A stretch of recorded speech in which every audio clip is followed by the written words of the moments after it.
L'humanité a perdu. Le virus fou qui transforme un être humain en une créature enragée, assoiffée de sang. Les humains immunisés ont dû se terrer dans des abris avec de la nourriture, de l'eau et de l'électricité.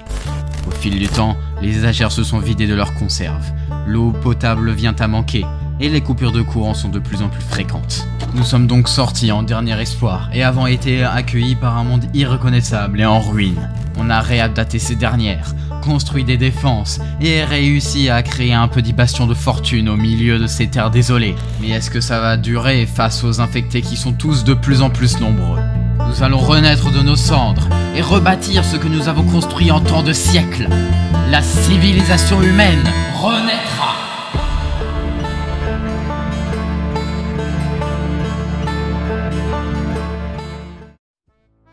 Nous avons beau avoir survécu 25 jours, il reste beaucoup de choses à faire, vous allez voir. Mais pour cela, il me faut beaucoup de main d'œuvre, et les groupes qui arrivent sont de parfaits moyens d'en avoir de plus. Une équipe que j'ai envoyée au-delà de nos régions nous demande si la radio capte encore, et je leur ai répondu que oui. Mais par contre, problème, j'ai vraiment pas du tout assez de main d'œuvre. Et en plus, les expéditions de nuit sont de plus en plus dangereux.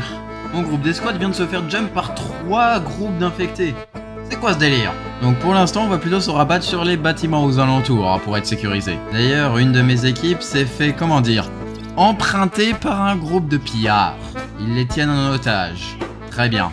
On va devoir négocier un petit peu. Je leur demande ce qui se passe et leur chef me répond. Ils veulent de la nourriture, beaucoup de nourriture. Et qu'ils m'envoient une équipe au plus vite. Sinon, ils leur font péter la cervelle. Je leur pose des questions un peu plus indiscrètes, mais bien sûr ils ne répondent pas. Ce sont juste des pillards. Ils sont pires que les infectés, décidément. On va un peu respecter leurs lois. On va leur renvoyer 4 caisses de conserve. Ils ont pas voulu payer le prix. Oh les fils de pute. Très bien, on va devoir parler autrement avec eux. Ramener l'équipe de camions ici en ville. Et ouais mon con, c'est pas tes 4 caisses de conserve qui vont nous faire peur. Écoute, tu pars, ou alors on te tue. Comme tu veux. Feu à volonté. Ils croyaient vraiment que j'allais encore leur ramener des conserves. Décidément. Allez, vous me les fumez. Et vite. Et j'en veux qu'il en reste aucun. Le moral est au plus bas en ce moment. Les ressources sont en pénurie. La nourriture également. Les gens commencent à manquer. Et sans oublier l'armée qui nous fait pas du tout de cadeaux. Ils ont dû venir en urgence avec des gens blessés. Je suis pas sûr de pouvoir tous les accueillir et pouvoir les remettre sur pied. Mais je vais faire de mon mieux. Mais sans oublier qu'ils ont ramené avec eux un essaim entier d'infectés. Quelle idée de les avoir acceptés. Le camion a été détruit dans l'escarmouche et tuant quelques blessés. Ils n'ont pas du tout aimé ça et ont préféré me rejeter. Mais au moins ça me fait un camion supplémentaire. Les attaques des infectés ne s'arrêtent jamais. Sous la pluie, sous la neige, dans la nuit. Sans oublier que mes équipes commencent à être de plus en plus blessées et les pillards qui sont de plus en plus nombreux et agressifs. Il nous faut de la nourriture et au plus vite. Et pour ça, rien de mieux que d'envoyer un camion vide dans une ville remplie de nourriture. La main d'œuvre est vraiment un problème majeur. Je peux les loger, mais encore est-il quelque chose à se mettre sous la dent. Les pillards sont de plus en plus nombreux et arrêtent pas de briser nos défenses. Et les escouades se font agresser par les infectés. On arrive quand même à en tirer quelques bonnes ressources. Et cependant, nous avons eu un dernier espoir. Cette fois-ci, la radio, le message automatisé nous reçoit enfin. Je leur dis que c'est pas trop tôt et qu'ils sont mine de rien et qu'ils sont comme nous.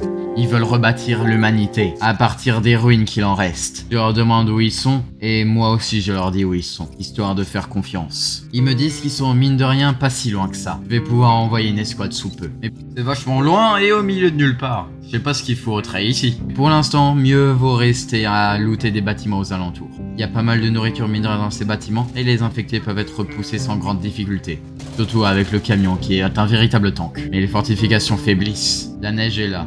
Et le moral n'a pas augmenté. Mais parfois on nous fait des petits cadeaux. Des pillards sont morts et on laissé derrière eux leurs armes. Très bien. Au moins, ça fera une cargaison remplie de conserves. Et c'est parti pour un deuxième tour. Faudrait pas que la nourriture se gâche vite. Les défenses commencent à être faibles. Il me faut plus de tours. Les portes ne suffisent pas. Et sans oublier les mâles alpha qui sont dans les troupes en ce moment. Mais une horreur biblique nous a trouvés. Un enfant infecté comme les autres ont été trouvés. Et quand on a essayé de le tuer, il se fait réfugier dans les égouts. Il va falloir redoubler de vigilance. Manque de nourriture, d'armes, de personnel. Nous allons nous relever. Les murs sont constamment en travaux puisque personne ne peut les réhabiliter. Et les gardes sont en sous-effectif, et en plus mal armés. Nous sommes enfin arrivés à l'endroit où la transmission a été émise. Mais malheureusement, nous sommes bien évidemment arrivés trop tard. Tellement d'années gâchées. Et pourtant, ils étaient si proches de nous. Le camion renouvelle les stocks de nourriture, mais sont loin d'être suffisants. Sans oublier que maintenant, il y a aussi des loups et des chiens qui se font infecter. Cette journée-là a été sans précédent.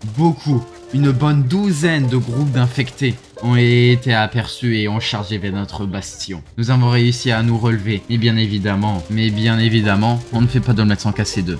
C'est-à-dire que beaucoup d'escouades ont péri. Pour ça, il nous faudra des armes, et des puissantes. Des fusils d'assaut qui pourraient être utilisés dans les escouades, et ensuite des fusils sniper pour les tours de garde. Économe en munitions et très efficace contre les infectés et les bandits. Malheureusement, le manque de nourriture me force à refuser quelques groupes d'infectés à entrer dans la zone sans infection. Mais après avoir looté une bonne dizaine de lycées, d'écoles, etc., on peut enfin commencer la recherche des fusils d'assaut. Ça sera fait main.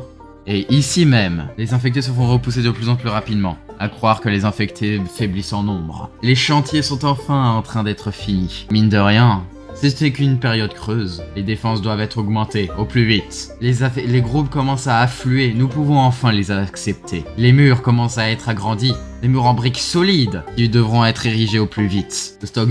Chaque ruine de l'ancien monde nous est important. Les armes se renouvellent petit à petit, certains bâtiments seront démolis, et certains sont réhabilités en fabrique d'armes pour les fusils. Les vagues d'infectés grandissent aussi, mais c'est rien comparé aux autres fois. Ils sont bien plus nombreux, mais en moins grand nombre dans chaque groupe. Mais cependant, on perd quand même beaucoup de personnel, de bâtiments et d'escouades. Je vais devoir renforcer légèrement mes forteresses. Des fils barbelés seront peut-être suffisants pour repousser quelques infectés. Mais il reste à voir si j'ai suffisamment de métal brut pour pouvoir tous les ériger d'un coup. Et ça vaut quand même beaucoup de matériaux. Les champs, c'est ça qu'il me faut. Et la cuisine surtout. Les murs grandissent aussi. Un quartier sera totalement emmuré pour garantir la paix et un stock de nourriture. Une horde de loups nous a attaqués. Et ça a été payé de grands prix. Nous nous sommes relevés bien évidemment. Ce n'est pas quelques infectés qui vont nous faire flanchir. La forteresse grandit de jour en jour. La nourriture est en abondance, elles arrivent à être autonomes.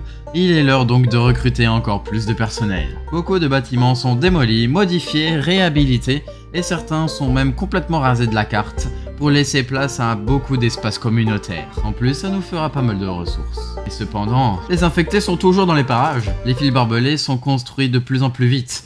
Mais sans oublier que j'ai même pas remarqué que mon stock de métal baisse de jour en jour. Les infectés sont plus solides, et je peux enfin commencer la recherche des fusils sniper. Chaque infecté devront maintenant être tué d'une seule balle. Et avec toutes les munitions qu'on a, ce sera extrêmement facile d'en arriver à bout. Une fois que je pourrai être autonome en nourriture et en armes et en munitions, la forteresse sera définitivement invincible. Les murs se construisent et les barbelés également. Nous avons besoin de plus de ressources. Il est l'heure de recruter une bonne dose d'un récolteur. Mais mine de rien, j'ai remarqué qu'un énorme champ de ruines est à proximité. Ça me fera un joli stock de métal et de briques. Cette vague-là a réussi à être repoussée sans grande difficulté. Certains murs sont certes tombés, mais c'est rien comparé aux autres fois où nous nous sommes retrouvés à devoir réparer entièrement les véhicules. Les gens sont sans oublier que chaque balle doit compter. De plus en plus nombreux. Les réparations des véhicules est en train d'être faites. Il est l'heure de continuer les explorations. Certains bâtiments sont en train d'être démolis. Au final, ils sont pas si efficaces que ça. Mieux vaut laisser ça au job des tours de guet. Un essaim a été aperçu au loin. Il faudra faire vite et préparez-vous à la bataille de votre vie.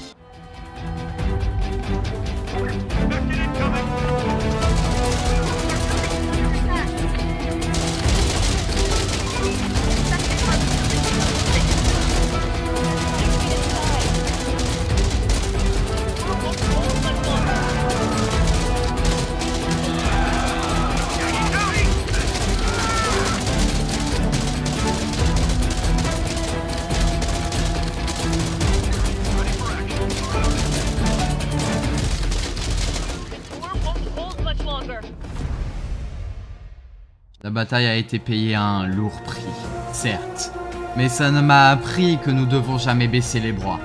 Quoi qu'il arrive, quoi qu'il se passe, il en s'en doit de l'humanité, d'une vie humaine si précieuse en ce moment. Ce n'est pas une simple zone attaquée, des murs qui sont effondrés qui vont nous arriver. Un grand futur nous attend. Nous avons fait la moitié de notre chemin, et il est l'heure de continuer de jour en jour.